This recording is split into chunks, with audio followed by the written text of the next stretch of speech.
Hello everyone, welcome to our Let's Play series of Pillars of Eternity 2. This is Colonel RPG as usual, and I'm very happy that you're chose to join me today as we go to Kazuwari. It looks like we haven't explored anything over here, but I could swear I had.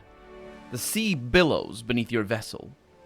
We're doing the Seek Murder Exfoliate DLC, the first DLC that came out, and I haven't come here before, maybe. I could swear I had. But anyway, you stumble to the side, grabbing the rail to keep from falling as the astute rocks hard to port. Vector returns to his feet, examining his fingers and wincing. God's alive, Oswald. What in Undra's holy name do you think you're doing up there? It weren't my fault, you sodden-billed rat. Bilge rat, Oswald spits back. The helmsman turns to you. Felt like something went under the ship, Captain. Arena gestures wildly to starboard. Captain! The hand stumbles back from the deck. Either I need to be giving up the drink for good, or there's a goddamned colossal monster down there. Beneath the surface, I don't know what that is. That looks like an alligator or a crocodile or something like that. Beneath the surface of the water, you make out a long, sinuous form. No mere fish, the creature swims with two pairs of legs and a long, thin tail. Your lungs feel suddenly empty, and you gasp as your stomach turns. You fall sideways into light. The light fades into dim. You stand in a forest glade hung thick with shadows. Tall trees surround you. The shriek of a deer pierces the air before being abruptly silenced. From out of the dark lope a Stelgar and a wolf, followed by a thickly muscled man draped in furs. Galawain. Herald of Bereth, this place is not for you. Leave.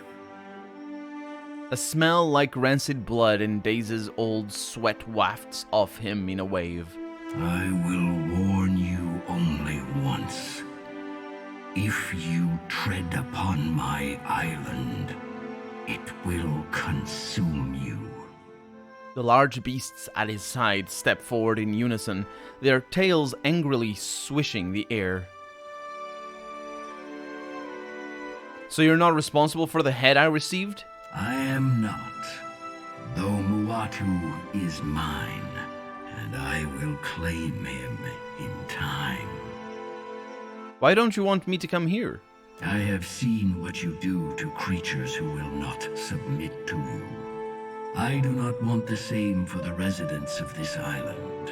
He is referring to what I did in Pillars of Eternity 1, but I don't remember exactly what it was. No, actually, well, I solved his quest line. He had a certain part of the game, in the first game, some gods ask you to do certain things. I think there's 4 gods that ask you to do certain things. And Whale asks you to do another thing elsewhere. And then later on, there's another god, and I forget the name of the god, that asks you to do another thing elsewhere. Actually, I think it's Whale. Whale asks you to do 2 things. Once completely unrelated to the situation that I'm thinking of right now, where 4 gods ask you to do things. And another time after that, almost at the end of the game, but that is more related to the main storyline than anything else. His quest line was basically a bear and a lioness, and they were just basically fighting for territory, and the bear couldn't kill the lioness in her nest or whatever place the lioness was at, and she had cubs, so she was basically protecting her cubs.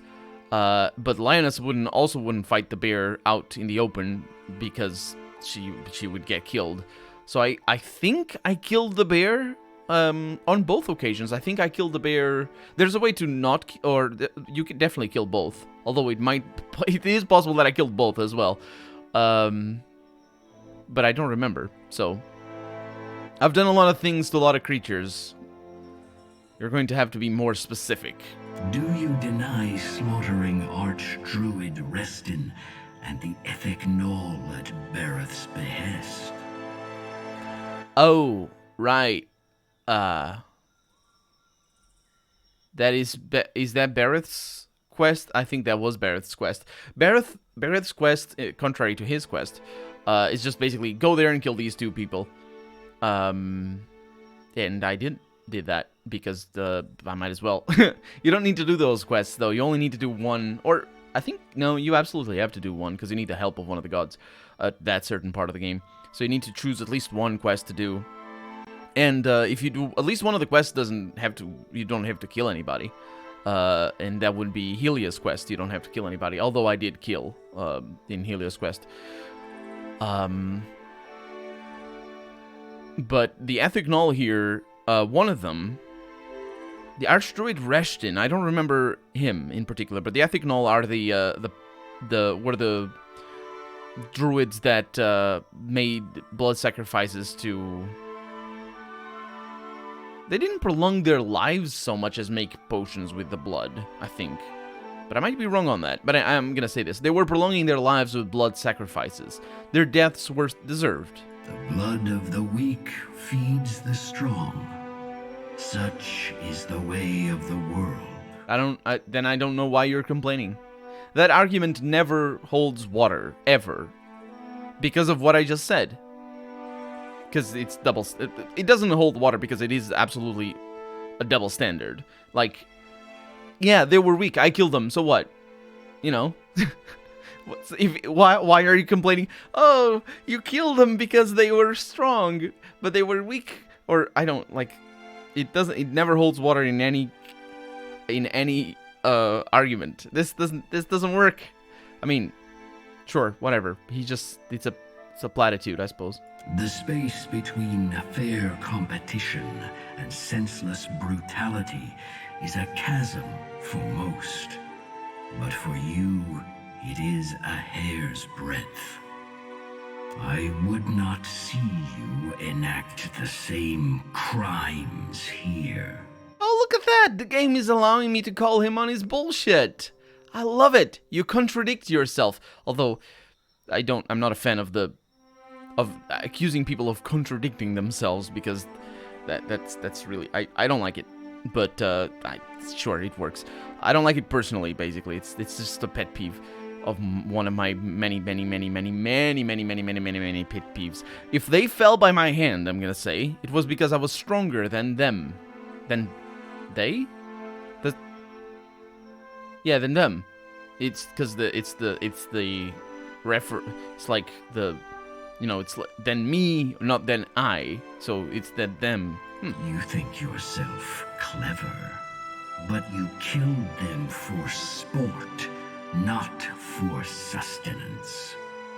Your like are not welcome here. You just don't understand, dude. Sustenance comes in many ways. How does that go? How is that biblical? But there's a biblical quote that I was just thinking of right now. I wanted to quote it right now, just because I grew up in a Christian family, and that's why I know the quote. But it's a famous quote. Sustenance comes more, because I don't know how it is in English, but I'm necessarily going to be paraphrasing, but it's somewhere around the lines of sustenance comes in more shapes than just bread or something or other. And yeah, that is definitely moving the goalposts here, but because, you know, he's making a valid point. Well, I suppose it's not necessarily a valid point because he needs to. Why does it matter if it is for sport or for sustenance? Because he's not making that point, and that's the real point that he should be making. But at least he's making an argument, and I would just be shifting the goalposts and be like, no, dude, nah, because it's also sustenance in a way. And everything is sustenance once you think about it. Everything is correct, or you know what I mean. It's just you can keep shifting the narrative as long as you want. If you want to be, if you don't want to stand up for basically him being wrong, because no. That whole nonsense of the strong killing the weak, that's nonsense. It doesn't matter if it doesn't work. It's nonsense.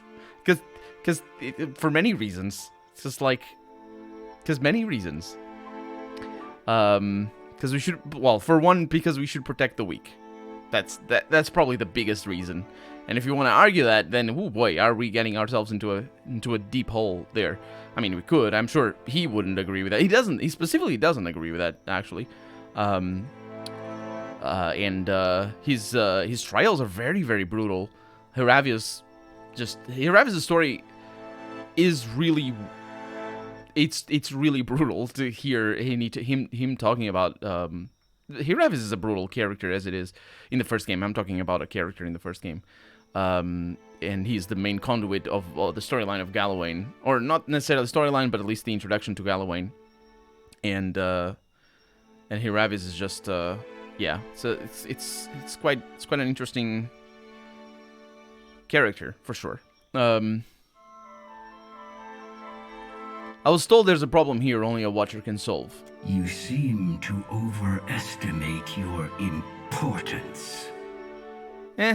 Your obstinance precludes you heeding words not your own. Fine.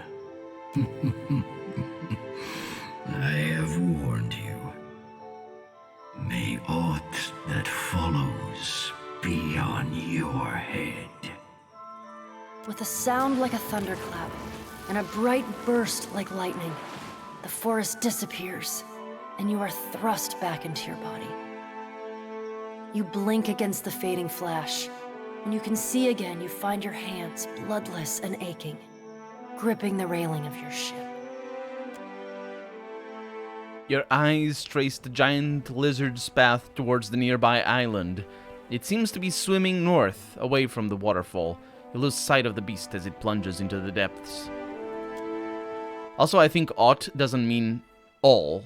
It means something.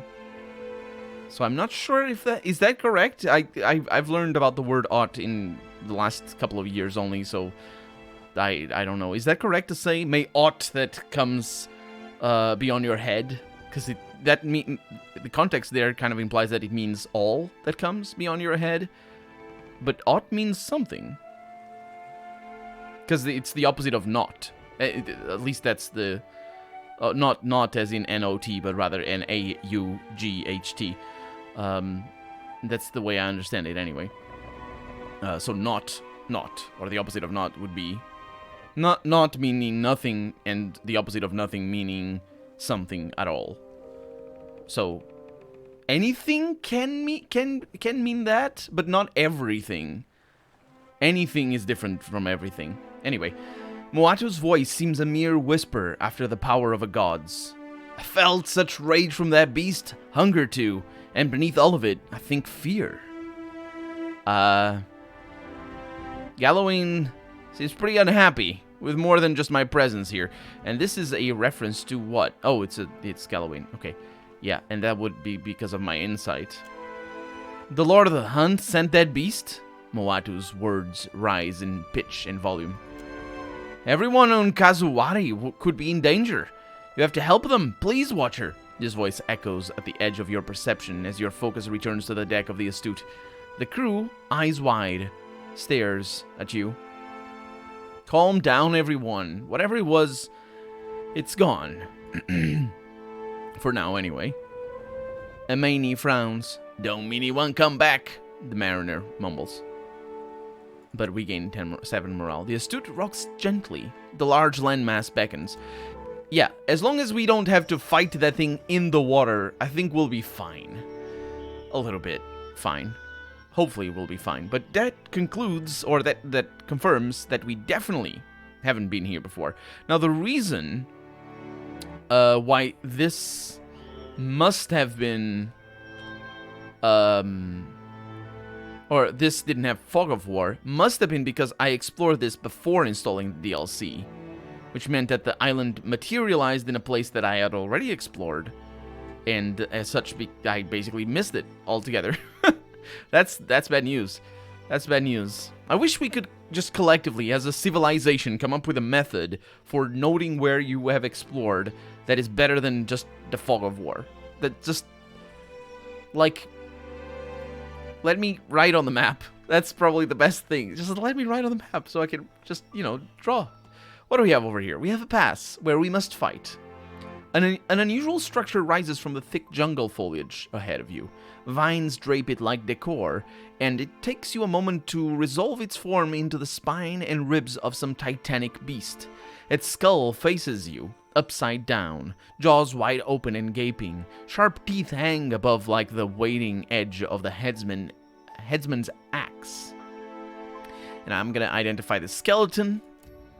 A variety of large quadrupedal lizards exists. A variety exists across Eora, and actually, a variety exists. Is that no? It's a variety exists, because it doesn't mean many. It means, you know, because many lizards exist, but a variety exists. I think.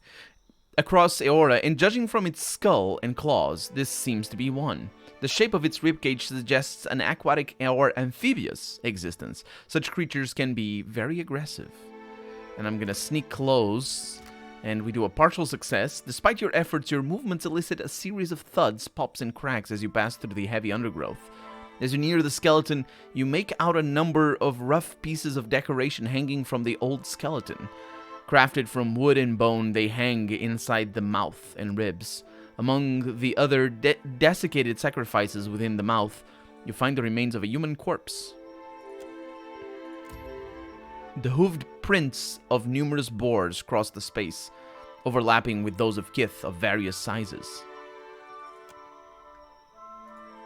The human this skeleton once was, his arms twisted at his sides, his legs broken, clearly died in pain.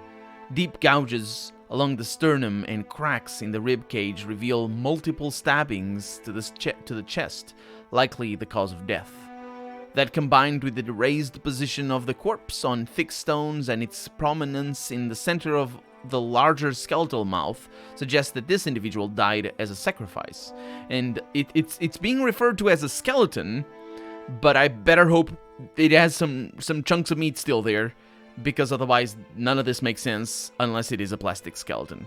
Because as we know, bones don't stick together because they fall away. Also, they rot. Also, they get eaten because, you know, little animals will come around and eat the bones and eat the flesh and just take bits of it away. But it's not a skeleton. It's just the human this corpse once was. His arms twisted at his sides. If the arms are twisted, it's like if things are broken. That's... Don't give me plastic skeletons in text. I have enough of those in real image. Come on, Obsidian. Obsidian actually did a fantastic job in New Vegas, not having plastic skeletons. But in the DLCs, it's not lost on me that I'm also now playing a DLC.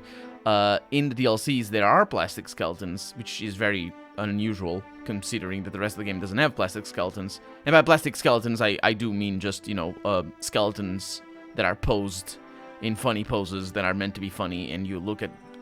I don't know why it would be funny. Some people find them amusing. That's fine with me. I don't, but that's not the point. The point is that skeletons don't work like that, and I ramble about it. Yeah. I can examine the decorations. Let's go with that first. At first, the rough-hewn simplicity of the ornaments reminds...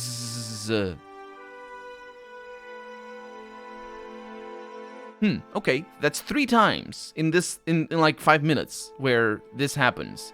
So you can see where I'm coming from when I say that these DLCs feel different from the main game. Well, the editors at least are not the same, but it's not that necessarily they do feel different in other ways, but the editing is just, it's not as good.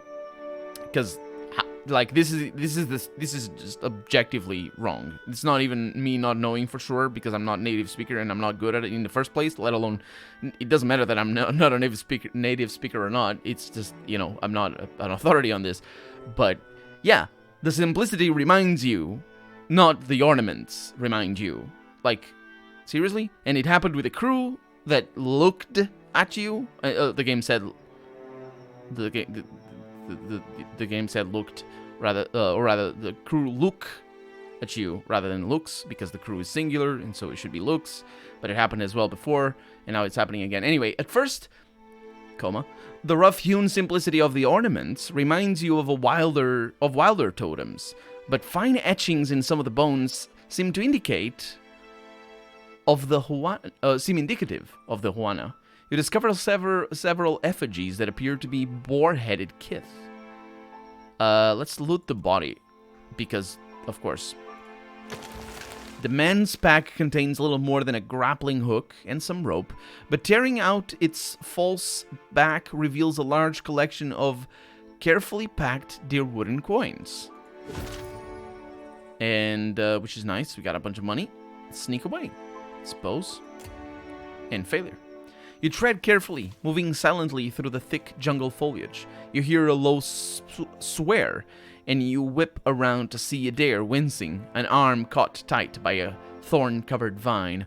The patter of hooved feet stirs the thick air.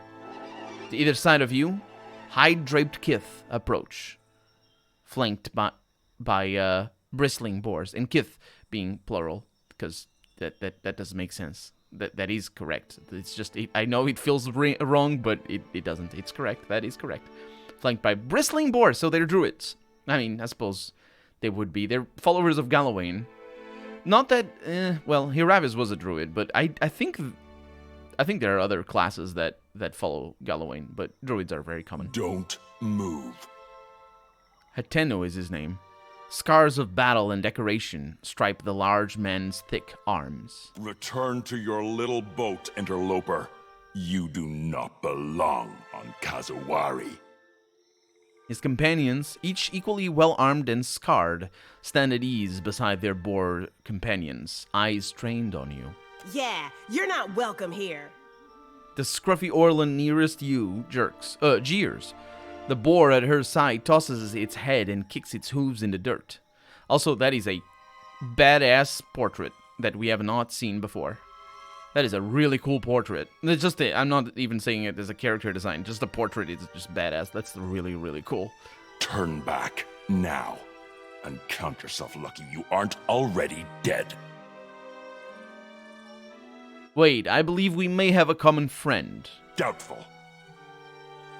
He spits the words out as one would a particularly foul curse.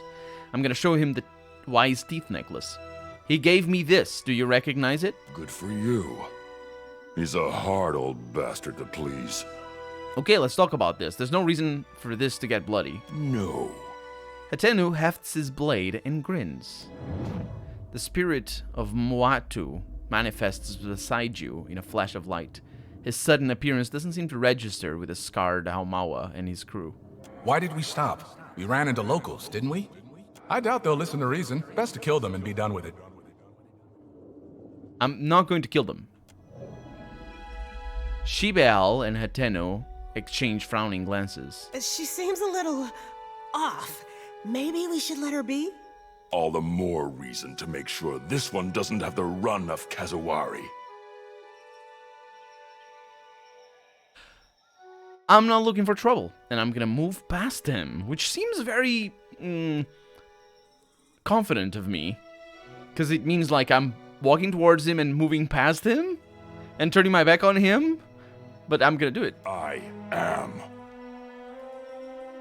He's looking for trouble. Hatenu hefts his blade and grins. Let's see the color of your blood. It's green or something. I don't remember. It's been a long while. So you don't even have skulls above your heads. And I know how weird that sounds. Don't worry about it. Let's get some good things in here. You know what? Actually, let's just get Takeo up right in there. And I'm going to do the Plague of Insects right away. We also have something really nice that I could do, because you're all going to be deflection attacks. So I might as well just do that. Those are some big boars. They're actually called Razorback sows. And I don't know what sow means all of a sudden. We should do that, maybe. Sure, let's go ahead and do that. Let's wait until... what are you doing, Takeo? Just keep casting that. Yeah.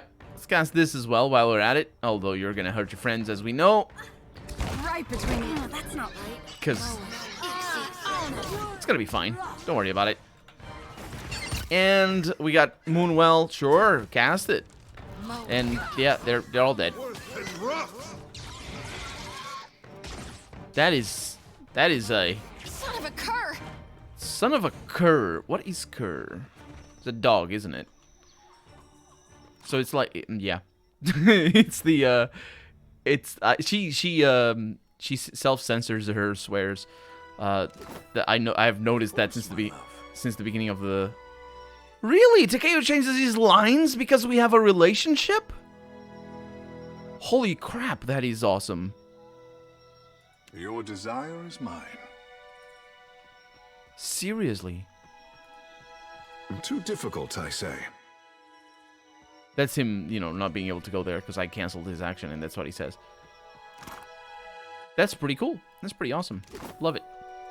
Anyway, we do need to sleep, though, because we're a little bit injured. Get those eggs going on in here. Sure. And click there. Rest. And, oh, I didn't talk to Woodika. Also, I'm out of time for the day, so let's talk to Woodika in the next episode. For right now, I'm Colonel RPG, and this has been Pillars of Eternity 2. I really hope you've enjoyed it, and if you did, go ahead and leave a comment, like the video if you want to see the next episode come out sooner rather than later. But above all, thank you so much for watching, and I hope I'll see you next episode. Bye-bye.